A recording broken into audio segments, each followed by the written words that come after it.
అన్నమలై రాజీనామా వెనుక BJP master plan ఉందా? ఆయన బీజేపీని వీడడం వెనుక ఒక పెద్ద పొలిటికల్ స్ట్రాటజీ ఉందా? అన్నమలై ఢిల్లీ వెళ్లారు. బీజేపీ అగ్రనాయకులతో సమావేశమయ్యారు. వ్యూహాత్మక చర్చలు జరిపారు. ఆ తర్వాత బీజేపీకి రాజీనామా చేశారు. కానీ ఇది పార్టీపై ఉన్న అసంతృప్తి కంటే ఒక సరికొత్త వ్యూహాత్మక ఎత్తుగడలాగా ఎక్కువగా కనిపిస్తుందనే వారు ఉన్నారు.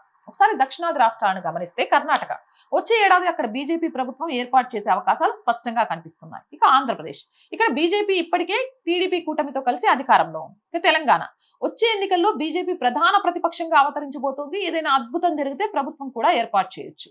కేరళ, ఇక్కడ బీజేపీ ఓటు బ్యాంక్ వేగంగా పెరుగుతుంది. వచ్చే ఎన్నికల నాటికి ప్రభుత్వం ఏర్పాటు చేసే స్థాయికి చేరినా ఆశ్చర్యం లేదు. కానీ తమిళనాడు మాత్రం బీజేపీకి అత్యంత కష్టమైన రాష్ట్రం. అక్కడ రాబోయే 10 ఏళ్ల వరకు బీజేపీకి ఎలాంటి భవిష్యత్తు కనిపిస్తుందో లేదో ఒక ప్రశ్నార్థకం.